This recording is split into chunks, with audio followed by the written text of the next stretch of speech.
Lionel Messi and Inter Miami are out of the playoffs. We'll be chatting about that, and we'll hear from an MLS player who went from refugee camps to playing in the pros. Plus, we're chatting with a former New York Giants star, and we have stories from the NBA, MLB, NFL, and more. It's Monday, November 11th. I'm Owen Poindexter, and this is Front Office Sports Today.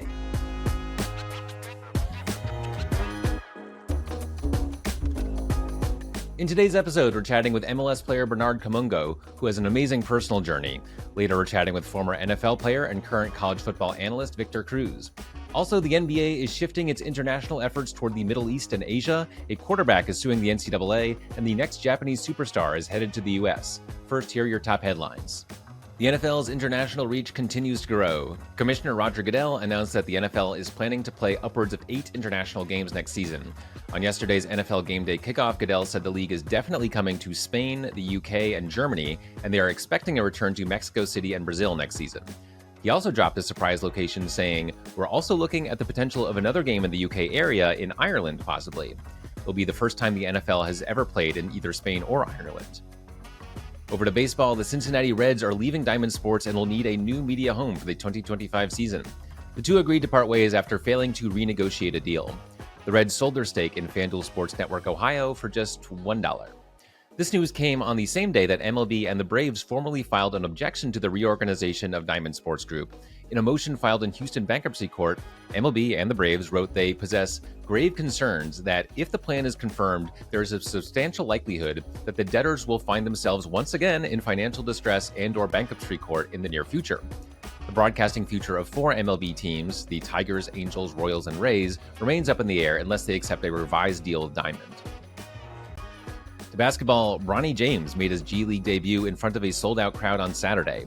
Despite a pedestrian stat line, just 6 points on 2 for 9 shooting, fans were chanting the younger James's name. His jersey was the only one on sale in the South Bay Lakers team store, and when the team starters were introduced by the announcer, James' introduction was saved for last, an honor usually reserved for the team's best player. South Bay sold out Saturday's game, which only held about 700 tickets, after just 5 sellouts in 24 home games last year. Barcelona FC and Nike have announced a multi-year deal that they're calling the biggest of its kind. The club has not said how much the deal is worth, but according to ESPN, it will exceed 100 million euros per year. That will bring in a huge monetary boost to Barcelona, who've been in dire financial straits for nearly a decade. Top-seeded Inter Miami fell to 9th-seeded Atlanta United in round 1 of the MLS playoffs, meaning Lionel Messi is out of the playoffs, much to the chagrin, I'm sure, of executives at MLS and Apple. The league broke attendance records this year, and Inter Miami has one of the largest social followings of any sports team in the U.S. The playoffs will continue on November 23rd and 24th with the conference semifinals. Victor Cruz made a big impact in a short NFL career with the Giants, including in their 2012 Super Bowl victory. He is now focused on the college game as an analyst for TNT Sports. He spoke about his playing career, his media career, and the evolutions we're seeing in college and the NFL. Today also happens to be his birthday, so happy birthday, Victor, and here's our conversation. I'm joined now by former NFL player and current TNT analyst, Victor Cruz. Welcome, Victor. How you doing, man? Thanks for having me. Great to have you on. You joined TNT Sports this year, covering Mountain West games as a studio analyst. What's that experience been like for you? It's been incredible, man. It's the iconic Studio J in Atlanta, where obviously Shaq, Ernie, and Charles and Kenny Smith do their show on Inside the NBA. So it's just been incredible to get to know college football on a deeper level, to really get to know these kids, to really just have fun talking football, and just, especially as the landscape of college football has been evolving and changing, it's been really cool just to be, at the forefront of it and have my finger on the pulse of it a little bit more than just a normal spectator. So the experience has been great. Adam Lefko, Takeo Spikes, Champ Bailey. I mean, I really have an all-star cast of people around me, and to really be on a show with those type of guys really makes my job easy. And it makes it a lot of fun to show up to work every weekend. Sounds good. And you mentioned the shifts in college sports. The Mountain West is now one of the epicenters of realignment, with a bunch of teams leaving and new ones coming in. How have you felt the specter of all that happening this season as you've covered the games? It's been pretty crazy. It feels like every week we do the show. I mean, we added UTEP, I think a week or 2 weeks ago, and Hawaii just joined the Mountain West Conference. So just seeing just the influx of teams and how the finances are really dictating where these teams go and where these conferences change to and how they all come together. It's been really interesting just to see the dynamic of college football and just seeing the business end really kind of take its course. And we're in a unique time of college football right now and college sports, period, I think, in terms of NIL and individual players and where they're going to school and how that's affecting everything. We're seeing, college basketball coaches kind of retiring and leaving the game because they don't know how to manage this type of thing with the kids. So it's an interesting time for the college athletic landscape, period. But it's been cool to kind of be hands on with it and see it transforming before our eyes. Yeah, certainly no shortage of interesting narratives. And I think what's part of what's interesting about it is some of these changes are ones people have wanted for years, especially around athletes getting paid. Other stuff is just survival of the moment, particularly around conferences trying to get the schools they want. And in the case of the Pac-12 and the Mountain West, just surviving at all. Do you think there should be some kind of overarching situation in which we have one super conference with all the FBS schools? Obviously, that's not an easy sell for some of the current conferences, but should there be some kind of wholesale reorganization? Maybe because I think and I'm speaking for myself, it's hard to keep up. Like it's hard to keep up where USC is playing now. Like it's hard to keep up with Rutgers being in the Big 12 or the Big 10 or whatever that, like remember the first week of our show, we played a game where they put these row of different college teams and try to guess what conference they play in. And I was looking at the board like I have no, if it's not the SEC, which now Texas is added to the SEC, which I completely forgot about at that time. Like, I don't know where these teams play at really anymore. Like, I got a couple of them, but like, it was just tough to really wrap my mind around it. And I'm a guy that's pretty hands-on with it, right? So I can't even imagine the casual fan at home and how they're trying to keep up. So maybe there should be a governing policy of it, but if you do that and put all the major five and the big five schools and put all the teams that make sense in there, then where do the teams like a UTEP go? And where do the teams like no one's going to watch them? Are they just going to be in the abyss, just playing whoever would like to take them on, whoever's going to pay them to play? Like it gets really interesting when you get to that level, just to see where these other teams that aren't as heralded net out. Yeah, and I don't have all the answers here, but I've definitely had those moments of having to look up who is where now. Getting back to you, your NFL career was cut short by injury. How has it felt to stay connected to the game through the media? It's been incredible. I think it's the best way for me to stay connected. Obviously, staying, especially with my New York Giants family, doing a show with them this year, doing stuff with them, obviously outside of it from a broadcast perspective, doing the post game show with them for many years now. But now, having my own show with them now and being able to talk to players and staying connected with the team and, being around Mr. Mara and just having conversations with, Joe Shane on the sideline and just being privy to a lot of those things. It's been really cool. And I think, I'm just excited that although short, my career had a lot of ups and downs and a lot of stories, and I've reached the highest of the highs and the lowest of the lows. So I'm able to provide a lot of perspective for a lot of players on the team. If they ever come up to me with questions or ever have anything that they want to run by me, I can provide a lot of perspective for them. And I think, on top of the media side and lending my hand and my personality to that world, it's also fun to just be around the building and be someone that these younger kids on the team can talk to and can relate to when it comes to different questions that they may have. You're also connecting with fans through Tide's tailgate tour. What kind of experiences have you had through that? It's been incredible. I think, obviously I was out there this past Sunday just talking to the fans, being out there with them.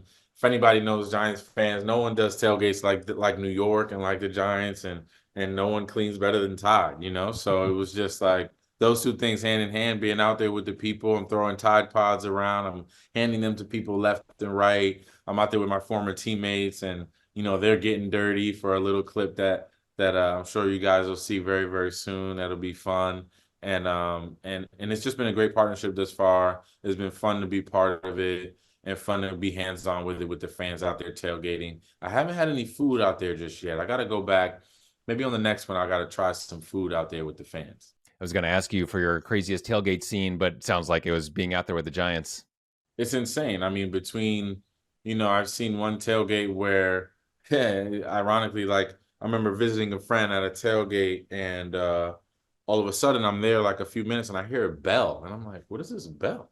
And then everyone like raises a glass and I was like, is this shot time? And everyone started taking shots when the bell rang, and I was like, all right, like I'll have a drink with you guys. And then I'm talking, and then like 15 minutes later, there's another bell. I'm like, oh no, I gotta get out of here. You guys not gonna have me taking a bunch of shots before I even walk into the building. So, but it's crazy out there. The fans have a ton of fun, and whenever they get to meet some of their players, some of the guys that they see out there on the field, coming to the parking lot with them, it's always a moment. Sounds like fun. Victor Cruz, thanks for joining us on the show. No problem, man. My pleasure. A medical test can reveal your body's biological age, which can show if you are aging prematurely. Better nutrition has been shown to reverse one's bioage. My hope of living longer and healthier is why I take Field of Greens. Field of Greens is an organic superfood fruit and vegetable drink unlike any other. It's serious nutrition. Listen to this. Field of Greens was approved for a university study that doctors believe may lower your body's biological age. That generally means better health. Each fruit and vegetable in Field of Greens was selected by doctors to support vital body functions like heart, liver, kidneys, metabolism, and immune system. Only Field of Greens is backed by this better health promise. At your next physical or checkup, your doctor will notice your improved health or your money back. Join me in better health with 15% off and free shipping. Visit fieldofgreens.com and use promo code FOS. That's promo code FOS at fieldofgreens.com. fieldofgreens.com. The NBA is closing its academies in Mexico and Australia and is looking to reallocate those resources in the Middle East and Asia. The academy in Senegal will remain intact. The league has long had a strategy of growing internationally by expanding its talent base in select locations, which creates grassroots support and perhaps eventually NBA players from those countries who take that support to new levels. With that in mind, the NBA is turning to places with big populations and or massive amounts of money. The league has not announced where it's going next, but Abu Dhabi is seen as a strong contender, and China, India, Indonesia, Singapore, the Philippines, Korea, and Japan are also on the radar. If those don't sound like places you associate with basketball, that's kind of the point. The league explained the closing of its academies in Mexico and Australia by saying that those places already had high-level basketball infrastructure and it wants to build that up in other places. The main counterpoint to that is that while there are currently 15 NBA players from Australia, there are none from Mexico unless you count Juan Toscano-Anderson, who was in the NBA last year and is currently in the G League. Either way, the NBA feels strong enough right now to not worry about places that already have a basketball culture and go try to develop one from scratch in other parts of the world. Vanderbilt quarterback Diego Pavia is suing the NCAA because he wants to stay in college longer. Pavia spent 2 seasons at a junior college in New Mexico in 2020, then went to New Mexico State in 2022. Now he's at Vanderbilt, where he helped lead an upset over Alabama earlier this year. Even with his extra year added because of COVID, he is out of eligible years after this one because those JUCO years count towards his NCAA eligibility. Pavia and his attorneys are arguing that this NCAA bylaw violates antitrust law. A central reason motivating this lawsuit is that Pavia could potentially make some good money through NIL if he can stay on the team an extra 2 years. We have talked a lot here about how some players who could go pro but could also use some more development might play an extra year in college because NIL and eventually revenue sharing will help even out the difference in money. Another effect of this era is that some players who might not ever make it to the pros but are good enough to make good money in college are going to find ways to stick around as long as possible. The NCAA is going to have to decide how it feels about that unless the courts end up deciding for them. Bernard Kamungo plays for FC Dallas, and his path to get there was incredibly difficult, and honestly, to me, it was a reminder for some of the challenges people go through in the world. We talked about that, but he was more interested in talking about his life now and where his talent and his work have taken him. Here's our conversation. I'm joined now by Bernard Kamungo, winger for FC Dallas. Welcome, Bernard. Thank you so much for having me. Yeah, great to have you on. So I'd love to get into your background a little bit. You grew up as a Congolese refugee in Tanzania. Could you just tell us a little bit about what your childhood was like? I mean, growing up in a refugee camp it's not something that it's not supposed to be easy, growing up from there. But yeah, it was, tough. I'll say, just kind of going through that experience at such a young age, not being able to afford anything or your parents not being able to get you anything as a kid. And, you just got to live up to whatever, is available at that time, whatever is given, not just your parents, but whoever your parents go and ask help for. So, yeah, honestly, it was hard. It was hard growing up as a kid. And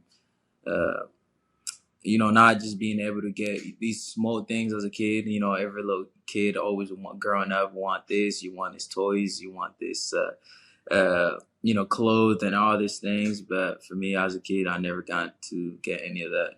You moved to Texas in 2016 at age 14. You played for your high school soccer team. What was that transition like for you? It wasn't easy at all, but it was, I guess, it was a dream coming to the U.S. So for me, I just knew I would make it. I'll make it possible. I'm going to force myself to adopt into this lifestyle and just make sure I'm, just make the most out of it, because I had already seen how the U.S. looked like, from the movies and all these things. And it was always my dream to, come to the U.S. and just be able to, I guess, be part of these opportunities to country. This is a place where everybody comes and have a lot of opportunities, and I just wanted something like that for not just for me, but my siblings and my family, my family in general. Mm-hmm. Yeah. Did the U.S. did it kind of match your expectations, or is it a little different from what you saw growing up? Well, in some ways it did not. I remember the food. When I looked at the food on TV, it looked so good, and I could not wait to eat. Like the food that I seen on TV. But I remember the first time. I don't remember what exactly I had tasted. Coming to U.S., but I think it was like chicken or something. I don't know where they got the chicken from, but it just did not taste the same that I was expecting. It to be like. So yeah, it was. It was hard at the moment, but I knew it was gonna take me a while for me to get used to, I guess, that lifestyle and everything. So I just took a moment at a time. And so from there you went into the MLS Next Pro, playing for North Texas, which is the Dallas's MLS Next Pro team, and from there into MLS. What was it like? Once you were starting to go pro in soccer, you felt like you could see the pathway ahead of you, into being a professional player? Yes, I would say it was a scary moment for me, because obviously I don't want to I remember that time I never wanted to put my parents in high expectations where, I would make it pro and then not making it, so I was very scared, even though I had already seen that, the chance that I could possibly be a professional soccer player, and, I could, afforded leaving myself and know, I don't have to worry about anything else. And that was just something that I saw, and, being a part of, FC Dallas second team, North Texas, was one of the big thing that has ever happened to me, because the way I was treated, with the second team, and they still treat me pretty well. Yeah, it was just a dream, being able to attend and go through this process of, second team all the way to first team, and just kind of this connection that is there between the first team and second team is just amazing, and I'm always appreciative of it. Yeah. Did you feel like, you're being treated like a professional athlete, not at the highest level yet, but someone who's, taken care of by their team, both financially and in terms of like facilities and stuff, and, you have a good chance to make it up to the next level? Yeah, definitely. I feel like I said, for some of us that never played in a academy level, going through this, second team practice games, and being able to take this step into your whatever is coming for you in the future, it was very big for me. So just being able to share those moments, I get it. Maybe financially, it's not the same as the first team, but trust me, the facility, the way you train, the mindset of it, the physical side of everything is kind of similar. There's no a big difference. It's just, I guess, levels and the age different. I would say it's just that's what makes it a little different. But other than that, it's like you compete just the same. For the second team, we were taught how to compete. A lot of guys coming from the academies, they're already, being taught how to compete. And for me as well, my life has always been, I've always been a competitor. So it was kind of easy for me to adapt to that lifestyle and just kind of, just put everything into every training session, every game, and just make the most out of the situation. Yeah. And you just completed your first year with the MLS team. Did you feel like you're, prepped for that experience? Oh yeah, this is a real experience. Honestly, it's just like I said, everybody always have goals, and you want everything to kind of go your way. But life, you can't really predict anything. You just gotta hope for the best. And for me, I would say it's just it's been a big learning year for me and my family. Just being able to be in this professional environment, learning how to stay professional, learning how to, take care of myself, take care of the people around me physically and, mentally. I need to be ready for whatever is to come. And yeah, it's just, I learned a lot. So honestly, I'm grateful for this opportunity to just play another professional year. And at the start of the year, you played a friendly game on the U.S. men's national team. What was that experience like for you?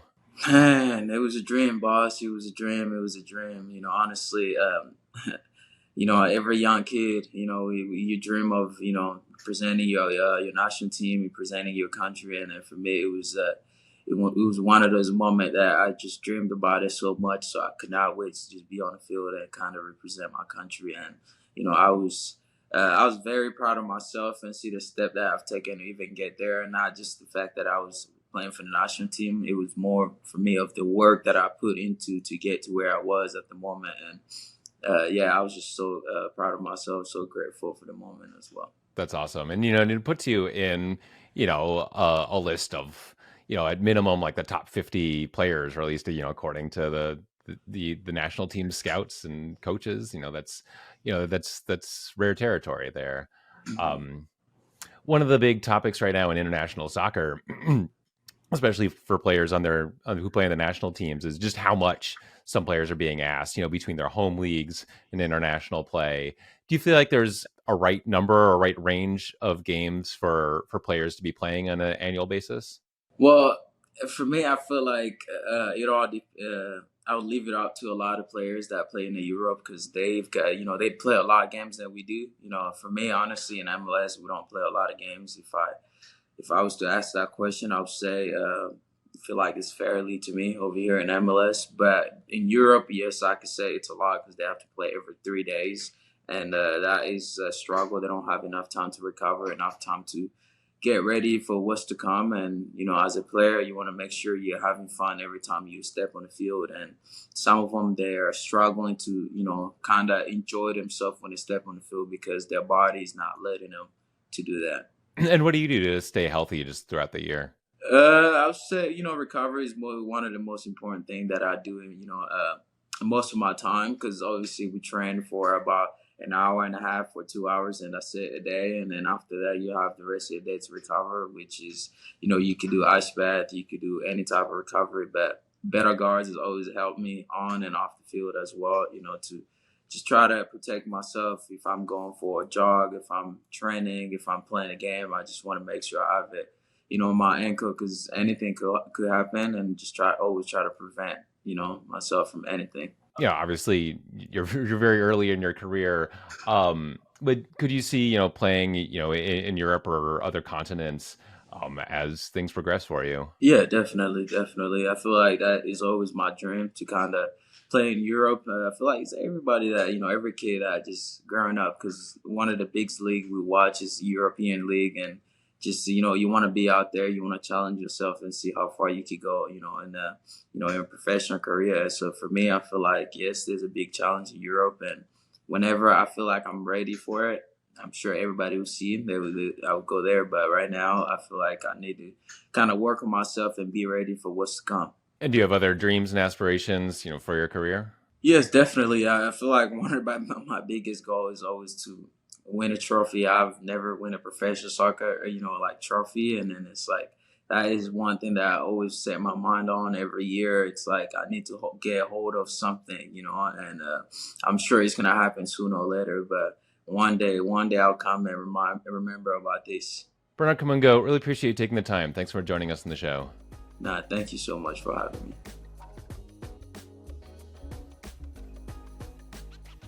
Time now for Front Office Sports Tomorrow, where we look ahead to what's coming in the business of sports.